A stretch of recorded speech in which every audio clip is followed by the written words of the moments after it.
Dakwah diambil dari bahasa Arab, fi'il madnya da'a, mudhari yad'u, da'watan yang artinya mengajak, menyeru, mengajak dari orang kafir mengenal Allah menjadi mentauhidkan Allah, mengajak orang yang melakukan kemungkaran dari kemungkaran menjadi ma'ruf, bukan ma'ruf amin ya, menjadi ma'ruf.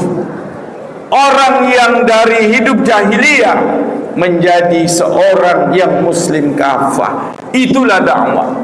Maka dapat dipastikan tanpa dakwah Islam tidak akan sampai ke negeri kita. Yang kita tahu, Islam sampai ke negeri kita di bumi Barus sudah ada sejak abad ke-7. Maka keberadaan Islam sangat tergantung dengan aktivitas dakwah. Sampai Rasulullah sallallahu alaihi wasallam sebagai sesosok pemimpin para nabi dan rasul yang memiliki keagungan akhlakul karimah, wajib kita jadikan sebagai teladan di dalam berbagai macam amal ibadah, termasuk di dalam beraktivitas dakwah.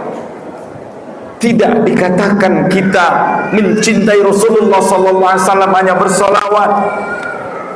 Benar adanya man shalla alayya salatan sallallahu alaihi asran, barang siapa yang bersalawat kepadaku sekali saja maka Allah akan bersalawat kepadanya 10 kali. Tidak kita dikatakan mencintai Rasulullah kalau hanya bersalawat, tetapi kita benar mencintai Rasulullah kalau kita jadikan dia sebagai suri tauladan yang sempurna. Laqad kana lakum fi rasulillahi uswatun hasanah. Sungguh telah ada di dalam diri Rasul itu suri tauladan.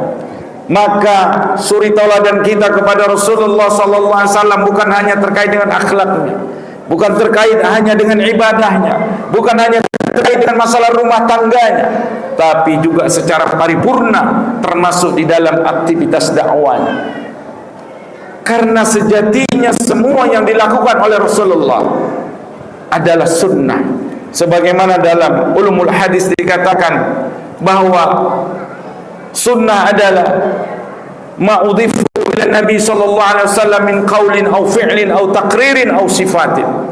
Bahwa hadis itu adalah menyandarkan segala sesuatu perkataan, perbuatan, sifat, bahkan diamnya kepada baginda Nabi sallallahu alaihi wasallam.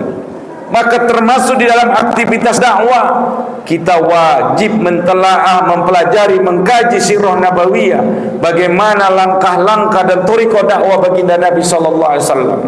Kalau kita menteladaninya, kita mencintainya dengan utuh, maka benarlah yang dikatakan oleh Allah Subhanahu wa taala ketika ada sekelompok orang menghadap kepada Rasulullah, mereka mengaku mencintai Allah tapi mereka tidak mencintai dan mengikuti Rasulullah.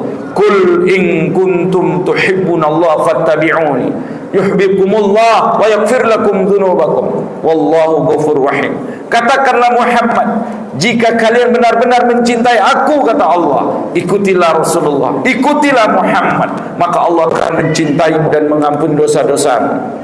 Artinya siapa saja yang meneladani Rasulullah, Allah akan mencintainya, Allah akan mengampuni dosa-dosanya. Terlebih ketika kita mencontoh menteladani thariqah dakwah baginda Nabi sallallahu alaihi wasallam, maka akan nampak keberhasilan dakwah Rasulullah sallallahu alaihi wasallam di Madinah, dan di sanalah Islam itu diwujudkan secara nyata di dalam kehidupan.